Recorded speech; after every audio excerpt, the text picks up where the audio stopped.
Kenalin dia anggota kami. Hai teman-teman, apa kalian sudah tahu apa yang dimaksud dengan sistem publikasi ilmiah? Sistem publikasi ilmiah dapat dimaknai sebagai upaya untuk menyebarluaskan suatu karya pemikiran atau gagasan seseorang atau sekelompok orang dalam bentuk ulasan ilmiah dan laporan penelitian, baik yang sederhana seperti penelitian tindakan kelas dan juga penelitian yang lebih kompleks seperti makalah, buku, atau artikel. Apa sih tujuan sistem publikasi ilmiah? Yang pertama yaitu memperoleh saran atau masukan. Salah satu tujuan dari publikasi ilmiah adalah memperoleh saran dan masukan dari reviewer. Saran atau umpan balik ini sangat berguna bagi penulis agar bisa lebih baik lagi dalam menulis tulisan ilmiah. Saat penulis ingin melakukan publikasi ilmiah, hasil tulisannya akan diperiksa terlebih dahulu oleh reviewer. Setelah selesai diperiksa, reviewer akan memberikan umpan balik berupa saran atau masukan kepada penulis jika tulisannya masih ada yang perlu diperbaiki. Masukan ini sangat berguna untuk meningkatkan kualitas karya tulis yang akan dipublikasi. Yang kedua, memperluas relasi. Dengan menulis tulisan ilmiah, kita akan mempunyai jaringan pertemanan yang jauh lebih luas. Semakin banyak karya ilmiah yang kita publikasikan akan semakin memperluas jaringan pertemanan. Sebab jika ada pembaca yang tertarik dengan tulisan kita, mereka cenderung akan mencari tahu tentang kita sebagai penulis. Jika tulisan kita dibaca banyak orang, tentunya akan semakin banyak pula yang mencari tahu tentang kita. Hal ini akan mendatangkan keuntungan tersendiri, baik dari segi bisnis atau dari segi finansial, sehingga jangan bosan untuk menulis. Yang ketiga, ikut membantu menyelesaikan permasalahan. Dengan mempublikasikan suatu karya ilmiah, kita akan ikut andil ke dalam menuntaskan suatu permasalahan. Sebab, seringkali sebuah permasalahan sosial yang timbul di kehidupan ini bisa diselesaikan dengan adanya karya ilmiah. Jika tulisan kita dipublikasikan secara luas, akan menjadi problem solving berkualitas.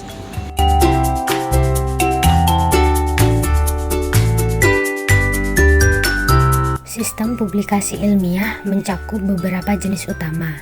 Yang pertama, jurnal ilmiah. Yang kedua, konferensi.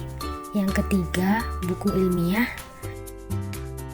Yang keempat, akses terbuka atau open access.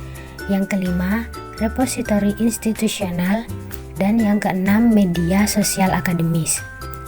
Setiap jenis sistem ini memiliki ciri-ciri uniknya sendiri, tetapi proses preview, validitas ilmiah, dan transparansi tetap menjadi elemen kunci dalam menjaga kualitas publikasi ilmiah.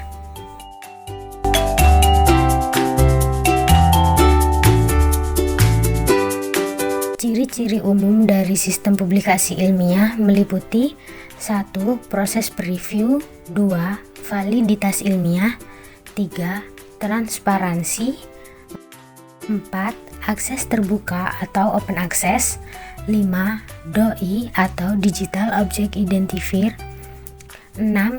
Indeksasi, 7. Kelengkapan metadata, 8. Reproduksibilitas, 9. Ketertiban etika, dan yang ke-10 keterbukaan untuk koreksi atau korigenda. Dengan menjaga ciri-ciri ini, sistem publikasi ilmiah berperan dalam memastikan integritas dan kualitas pengetahuan yang ditertibkan.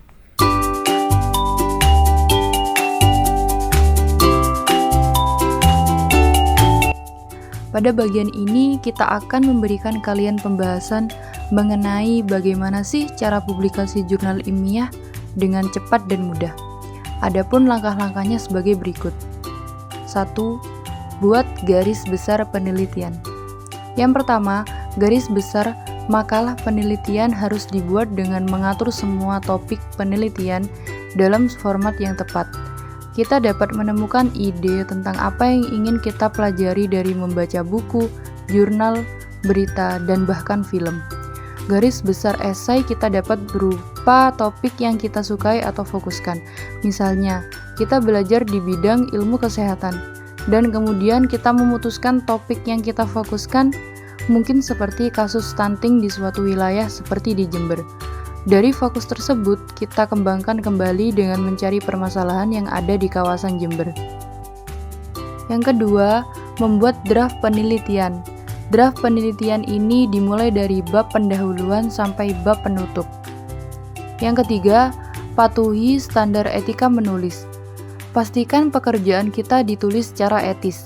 Kita harus menulis topik penelitian asli, yaitu tidak plagiarisme. Kita dapat memasukkan materi berdasarkan ide orang lain, tetapi jangan lupa untuk memparafrase dan mengutip.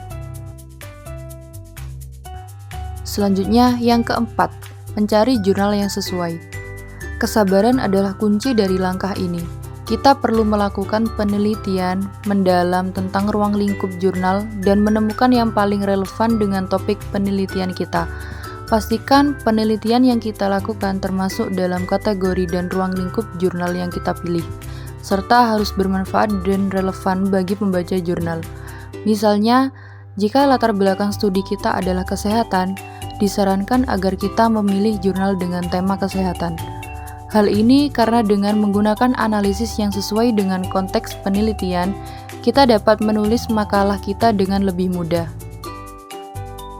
Kelima, segera lakukan submission. Tahap terakhir adalah komit. Pastikan kita mengirimkan artikel akhir kita dengan benar, karena artikel kita akan diterima oleh tim redaksi jurnal nantinya. Editor akan meninjau naskah penelitian kita untuk kepatuhan. Setelah itu, tim redaksi akan meneruskannya ke mitra bestari atau peer reviewer untuk ditinjau lebih lanjut.